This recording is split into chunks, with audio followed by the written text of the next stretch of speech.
الحمدللہ رب العالمین والصلاة والسلام علی خاتم النبیین اما بعد فاعوذ باللہ من الشیطان الرجیم بسم اللہ الرحمن الرحیم الصلاة والسلام علیک یا سیدی یا رسول اللہ وعلی آلک واصحابک یا سیدی یا حبیب اللہ الصلاة والسلام علیک یا سیدی یا نبی اللہ وعلی آلک واصحابک یا رحمت للعالمین۔ عبدالکریم بھائی خان کا ڈوگرہ سے انہوں نے خواب کی تعبیر کے حوالے سے دریافت کیا کہ میں نے خواب میں بلی دیکھی، کیٹ بلی دیکھی، اس کی تعبیر جو ہے وہ بیان کی جائے۔ الجواب بعون المالک الوہاب اللہم ہدایت الحق والصواب۔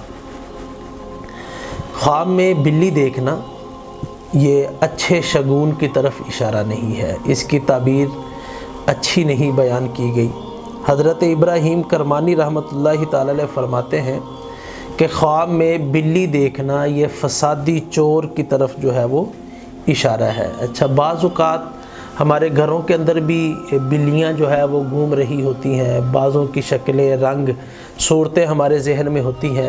اگر وہ معلوم بلی دیکھتا ہے، پہچان جاتا ہے یہ تو ہمارے گھر میں آتی رہتی ہے یا محلے کی گلی میں گھومتی ہے، فلاں بلی ہے، تو پھر اس گھر کے اندر معلوم چور آنے کی طرف جو ہے وہ اشارہ ہے۔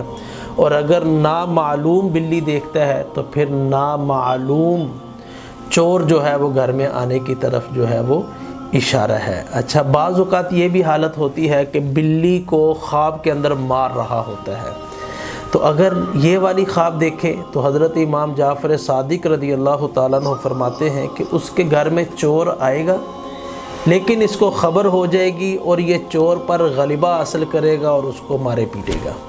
اچھا، اگر بلی کا جو ہے وہ گوشت کھا رہا ہے یا گوشت جو ہے وہ بنا رہا ہے، اس کو جو ہے وہ ذبح کر رہا ہے، تو یہ اس بات کی طرف اشارہ ہے کہ یہ بیمار ہوگا، بیماری کے اندر جو ہے وہ مبتلا ہوگا۔ یعنی بلی کا دیکھنا مطلقاً عمومی طور پہ یہ اچھا شگون نہیں ہے۔ اس کے لیے سورہ فلق اور سورہ ناس یہ کثرت کے ساتھ جو ہے وہ پڑھی جائے۔ میرے رب نے چاہا تو چوری سے بھی حفاظت ہوگی، شیطان کے شر سے بھی حفاظت ہوگی، بیماری میں پڑنے سے بھی حفاظت ہوگی، اور سب سے بہترین جیسا کہ بخاری شریف کی حدیث میں ہے، رات کو سونے سے قبل جو ہے وہ آیت الکرسی جو ہے وہ پڑھ لے، جو حضرت ابو ہریرہ رضی اللہ تعالیٰ عنہ کی طرف خاص وظیفہ جو ہے وہ منسوب ہے۔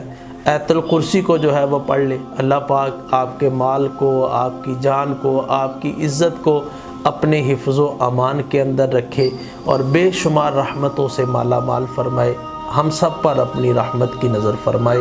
وما علیہ الا البلاغ المبین۔